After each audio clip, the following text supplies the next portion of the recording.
ਇਹ ਹਫ਼ਤਾਵਾਰ ਬਾਈਬਲ ਦਾ ਦਰਸੀ ਵਾਸ Plainfield Christian Science Church Independent ਵੱਲੋਂ ਹੈ, ਜਿਹੜਾ ਨਿਊ ਜਰਸੀ ਅਮਰੀਕਾ ਵਿੱਚ ਹੈ। ਹੋਰ ਮਾਲੂਮਾਤ ਲਈ ਤੁਸੀਂ ਸਾਡੀ ਵੈਬਸਾਈਟ ਵੇਖੋ www.plainfieldcs.com। ਇਹ ਸਬਕ 19 ਸਤੰਬਰ 2021 ਐਤਵਾਰ ਦੇ ਦਿਨ ਹਫ਼ਤੇ ਦੇ ਅਖੀਰ ਉੱਤੇ ਤੁਹਾਡੇ ਪੜ੍ਹਨ ਲਈ ਤਿਆਰ ਕੀਤਾ ਗਿਆ ਹੈ। ਮਜ਼ਮੂਨ, ਮਾਦਾ,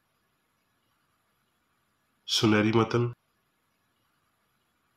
ਅਮਸਾਲ। ਐ ਮੇਰੇ ਪੁੱਤਰ, ਮੇਰੀਆਂ ਗੱਲਾਂ ਉੱਤੇ ਧਿਆਨ ਕਰ, ਕਿਉਂ ਜੇ ਜਿਹੜੇ ਇਹਨੂੰ ਪਾ ਲੈਂਦੇ ਨੇ, ਇਹ ਉਹਨਾਂ ਦੀ ਹਯਾਤੀ ਤੇ ਉਹਨਾਂ ਦੇ ਪੂਰੇ ਬਦਨ ਦੀ ਸਿਹਤ ਹੈ। ਜਵਾਬੀ ਪੜ੍ਹਾਈ, ਅਬਰਾਨੀਓ, ਜ਼ਬੂਰ। ਹੁਣ ਈਮਾਨ ਉਮੀਦ ਕੀਤੀਆਂ ਹੋਈਆਂ ਸ਼ੈਵਾਂ ਦਾ ਇਤਮਾਦ ਤੇ ਨਾ ਵੇਖੀਆਂ ਸ਼ੈਵਾਂ ਦਾ ਸਬੂਤ ਹੈ, ਕਿਉਂ ਜੇ ਇਹਦੇ ਬਾਰੇ ਬਜ਼ੁਰਗਾਂ ਦੇ ਹੱਕ ਵਿੱਚ ਚੰਗੀ ਗਵਾਹੀ ਦਿੱਤੀ ਗਈ। ਈਮਾਨ ਨਾਲ ਹੀ ਅਸੀਂ ਪਤਾ ਕਰਦੇ ਹਾਂ ਭਈ ਜਹਾਨ ਰੱਬ ਦੇ ਆਖਣ ਨਾਲ ਬਣੇ ਨੇ, ਇਹ ਨਹੀਂ ਭਈ ਜੋ ਕੁਝ ਵਿਖਾਰੀ ਦਿੰਦਾ ਹੈ ਜ਼ਾਹਰੀ ਸ਼ੈਵਾਂ ਨਾਲ ਬਣਿਆ ਹੈ। ਹੁਣ ਹੋਰ ਕੀ ਆਖਾਂ, ਇੰਨਾ ਵੇਲ ਕਿੱਥੇ ਭਈ ਜਦੂਨ ਤੇ ਬਰਕ ਤੇ ਸਮਸੂਨ ਤੇ ਇਫਤਾ ਤੇ ਦਾਊਦ ਤੇ ਸੈਮੂਅਲ ਤੇ ਨਬੀਆਂ ਦਾ ਹਾਲ ਦੱਸ ਸਕਾਂ। ਉਹਨਾਂ ਨੇ ਈਮਾਨ ਦੇ ਪਾਰੋਂ ਹੀ ਸਲਤਨਤਾਂ ਨੂੰ ਮਗਲੂਬ ਕੀਤਾ, ਰਾਸਤਬਾਜ਼ੀ ਦੇ ਕੰਮ ਕੀਤੇ, ਵਾਅਦਾ ਕੀਤੀਆਂ ਹੋਈਆਂ ਸ਼ੈਵਾਂ ਨੂੰ ਹਾਸਲ ਕੀਤਾ, ਸ਼ੇਰਾਂ ਦੇ ਮੂੰਹ ਬੰਦ ਕੀਤੇ, ਅੱਗ ਦੀ ਤੇਜ਼ੀ ਨੂੰ ਬੁਝਾਇਆ, ਤਲਵਾਰ ਦੀ ਧਾਰ ਤੋਂ ਬਚ ਕੇ ਨਿਕਲੇ, ਕਮਜ਼ੋਰੀ ਵਿੱਚ ਜ਼ੋਰ ਵਾਲੇ ਬਣੇ, ਲੜਾਈ ਵਿੱਚ ਦਲੇਰ ਬਣੇ, ਗੈਰਾਂ ਦੀਆਂ ਫੌਜਾਂ ਨੂੰ ਨਸਾਇਆ, ਬੁੱਢੀਆਂ ਨੇ ਆਪਣੇ ਮੁਰਦਿਆਂ ਨੂੰ ਫੇਰ ਜਿਉਂਦਾ ਪਾਇਆ। ਇਸ ਲਈ ਮੈਂ ਹਮੇਸ਼ਾ ਤੀਕਰ ਤੇਰੀ ਸ਼ਰੀਅਤ ਨੂੰ ਮੰਨਦਾ ਰਵਾਂਗਾ, ਮੈਂ ਬਾਦਸ਼ਾਹ ਦੇ ਸਾਹਮਣੇ ਤੇਰੀਆਂ ਗਵਾਹੀਆਂ ਨੂੰ ਬਿਆਨ ਕਰਾਂਗਾ। ਦਰਸੀਵਾਜ਼ ਬਾਈਬਲ ਵਿੱਚੋਂ ਜ਼ਬੂਰ। ਰੱਬ ਸਾਡੀ ਪਨਾਹ ਤੇ ਤਾਕਤ ਹੈ, ਮੁਸੀਬਤ ਵਿੱਚ ਮੁਸਤੈਦ ਮਦਦਗਾਰ।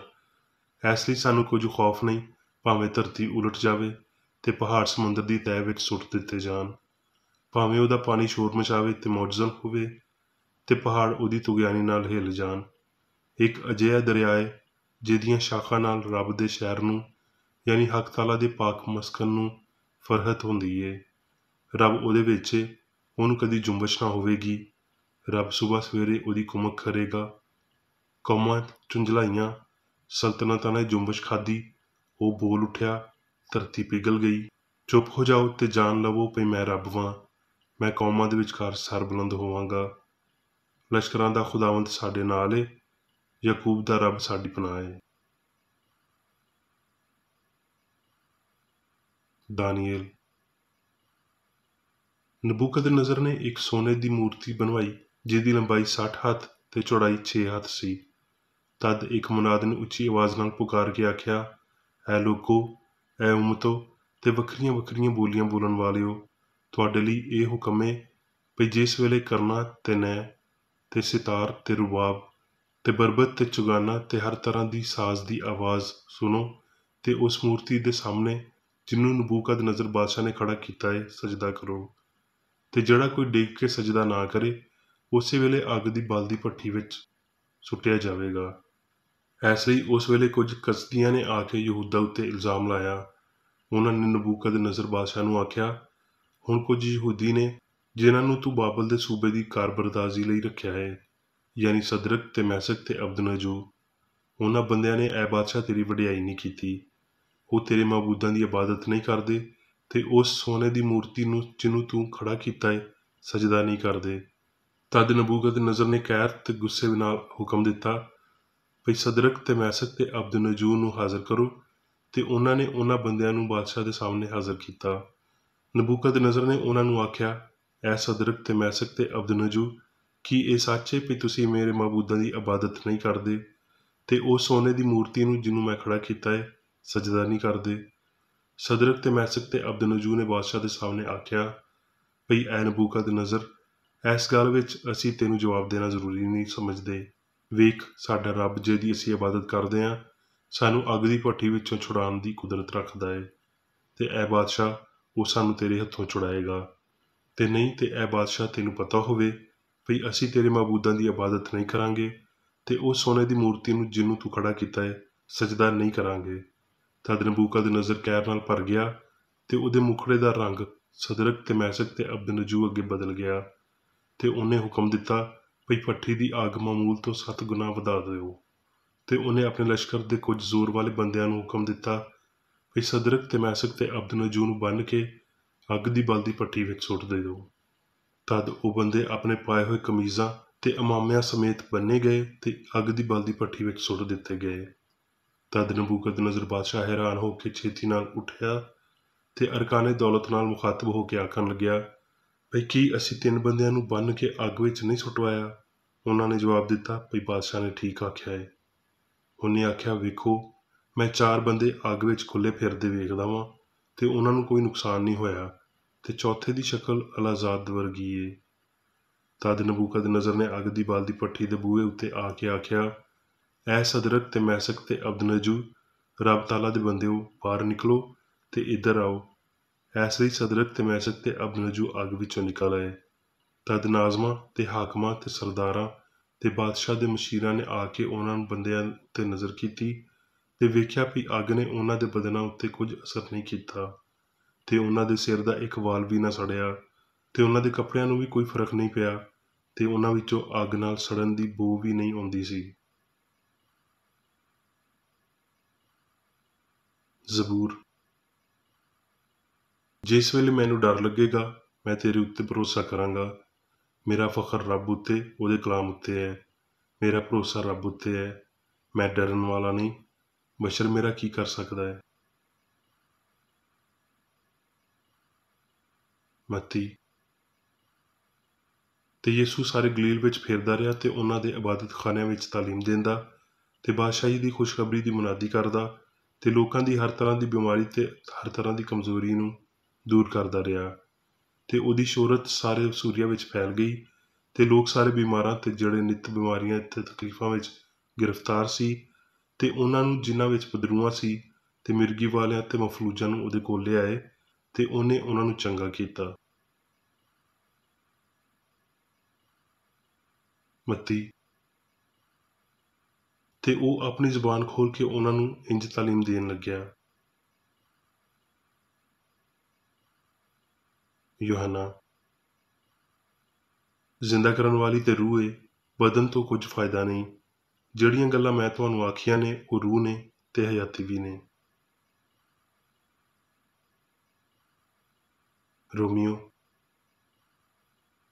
ਇਸ ਲਈ ਹੁਣ ਜਿਹੜੇ ਮਸੀਹ ਯਿਸੂ ਵਿੱਚ ਨੇ ਉਹਨਾਂ ਉੱਤੇ ਸਜ਼ਾ ਦਾ ਹੁਕਮ ਨਹੀਂ, ਕਿਉਂ ਜੇ ਹਯਾਤੀ ਦੇ ਰੂਹ ਦੀ ਸ਼ਰੀਅਤ ਨੇ ਮਸੀਹ ਯਿਸੂ ਵਿੱਚ ਮੈਨੂੰ ਪਾਪ ਤੇ ਮੌਤ ਦੀ ਸ਼ਰੀਅਤ ਤੋਂ ਆਜ਼ਾਦ ਕਰ ਦਿੱਤਾ। ਹੁਣ ਮੈਂ ਮੇਰੀ ਬੇਕਰੇਡੀ ਦੀ ਲਿਖੀ ਹੋਈ ਕ੍ਰਿਸਚਨ ਸਾਇੰਸ ਦੀ ਦਰਸੀ ਕਿਤਾਬ ਸਾਇੰਸ ਤੇ ਸਿਹਤ ਆਇਤਾਂ ਦੀ ਕੁੰਜੀ ਦੇ ਨਾਲ ਵਿੱਚੋਂ ਲਈਆਂ ਹੋਈਆਂ ਲਿਖਾਈਆਂ ਪੜਾਂਗਾ। ਸਾਇੰਸ ਤੇ ਸਿਹਤ।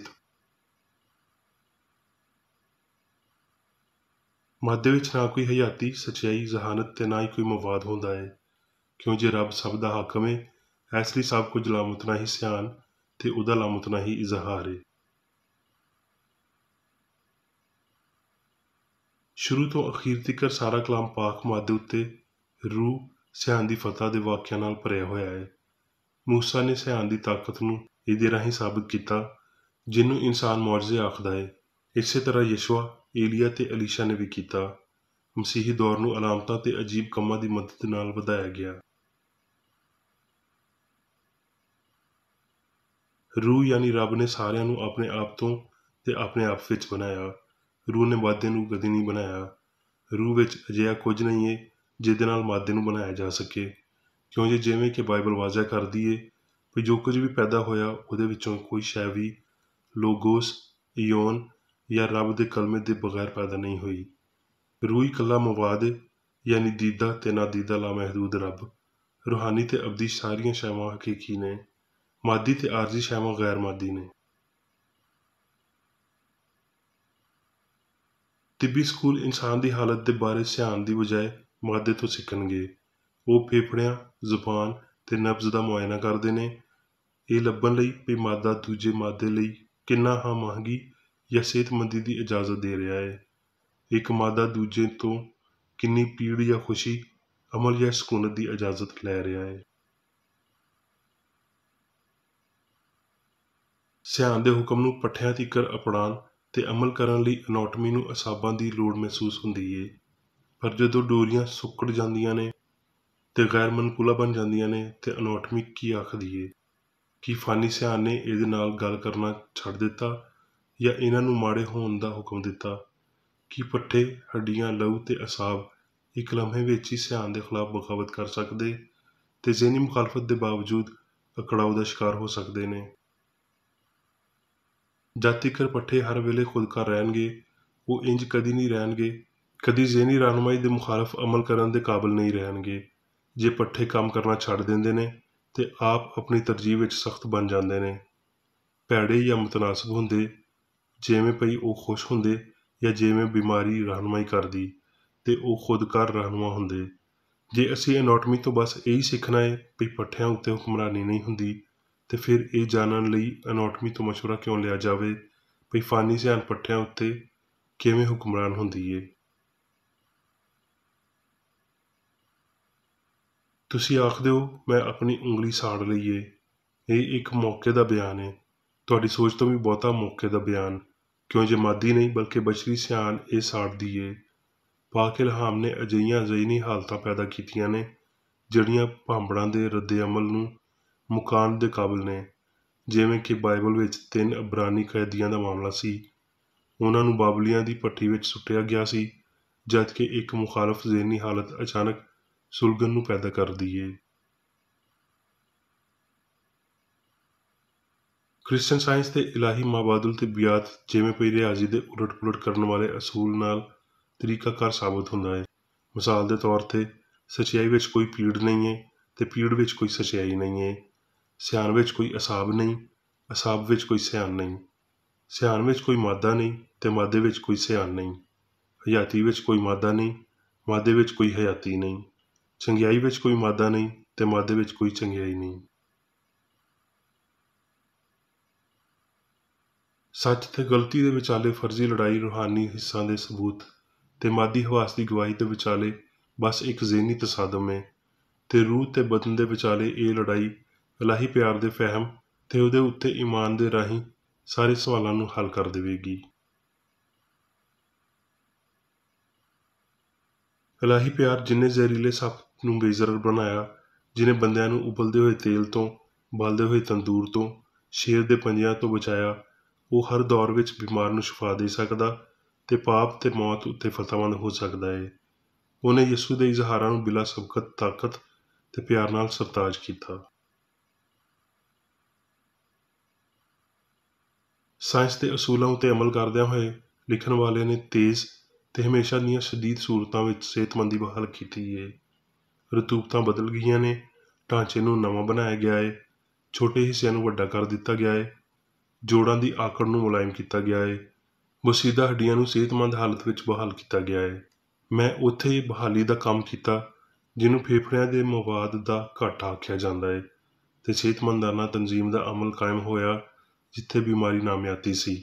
ਕ੍ਰਿਸਚਨ ਸਾਇੰਸ ਨਾਮਿਆਤੀ ਬਿਮਾਰੀ ਨੂੰ ਓਨੇ ਹੀ ਯਕੀਨ ਦੇ ਨਾਲ ਸ਼ਿਫਾ ਦਿੰਦੀ ਏ ਜਿੰਨੇ ਯਕੀਨ ਨਾਲ ਫਾਲ ਹੋਣ ਵਾਲੇ ਨੂੰ ਸ਼ਿਫਾ ਦਿੰਦੀ ਏ, ਕਿਉਂ ਜੇ ਇਲਾਹੀ ਅਸੂਲ ਨੂੰ ਜ਼ਾਹਿਰ ਕਰਨ ਲਈ ਸਿਰਫ ਕ੍ਰਿਸਚਨ ਸਾਇੰਸ ਦੇ ਇਲਾਹੀ ਅਸੂਲ ਦੀ ਲੋੜ ਏ। ਬਿਮਾਰੀ ਦੇ ਪਹਿਲੇ ਜਾਂ ਬਾਅਦ ਵਾਲੇ ਮਰਹਲੇ ਉੱਤੇ ਅੰਨਾ ਤੇ ਪੁਰਸਕੂਨ ਯਕੀਨ ਕਰਨ ਦੀ ਬਜਾਏ ਇਹਨਾਂ ਦੇ ਖਿਲਾਫ ਬਗਾਵਤ ਵਿੱਚ ਉੱਠ ਖਲੋਵੋ। ਇਸ ਯਕੀਨ ਨੂੰ ਮੁਕਾ ਦਿਓ ਵੀ ਤੁਸੀਂ ਉਸ ਇੱਕ ਦਾਖਲ ਹੋਣ ਵਾਲੀ ਪੀੜ ਦਾ ਇਲਾਜ ਕਰ ਸਕਦੇ ਹੋ ਜਿਹੜੀ ਸਿਆਣ ਦੀ ਤਾਕਤ ਨਾਲ ਮੁਕਾਈ ਨਹੀਂ ਜਾ ਸਕਦੀ, ਤੇ ਇਸ ਤਰ੍ਹਾਂ ਤੁਸੀਂ ਬਦਨ ਵਿੱਚ ਪੀੜ ਦੇ ਵਧਣ ਨੂੰ ਰੋਕ ਸਕਦੇ ਹੋ। ਰੱਬ ਦਾ ਕੋਈ ਕਾਨੂੰਨ ਇਸ ਨਤੀਜੇ ਵਿੱਚ ਰੁਕਾਵਟ ਨਹੀਂ ਬਣਦਾ।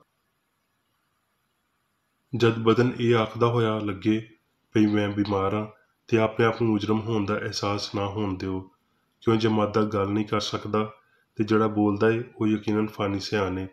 ਇਸ ਲਈ ਮੁਖਾਲਫਤ ਨਾਲ ਈਮਾਨ ਦਾ ਸਾਹਮਣਾ ਕਰੋ। ਜੇ ਤੁਸੀਂ ਆਖਦੇ ਹੋ ਵੀ ਮੈਂ ਬਿਮਾਰ ਹਾਂ ਤੇ ਤੁਹਾਨੂੰ ਗਲਤੀ ਦਾ ਅਹਿਸਾਸ ਏ, ਤੇ ਤੁਹਾਡਾ ਵੈਰੀ ਤੁਹਾਨੂੰ ਕਾਜ਼ੀ ਫਾਨੀ ਸਿਆਣ ਦੇ ਕੋਲ ਲੈ ਜਾਵੇਗਾ ਤੇ ਕਾਜ਼ੀ ਤੁਹਾਨੂੰ ਸਜ਼ਾ ਦਾ ਹੁਕਮ ਦੇਵੇਗਾ। ਬਿਮਾਰੀ ਵਿੱਚ ਆਪਣੇ ਆਪ ਨੂੰ ਕੁਝ ਜ਼ਾਹਿਰ ਕਰਨ ਤੇ ਆਪਣੇ ਨਾਂ ਦਾ ਇਲਾਜ ਕਰਨ ਦੀ ਜ਼ਹਾਨਤ ਨਹੀਂ ਏ।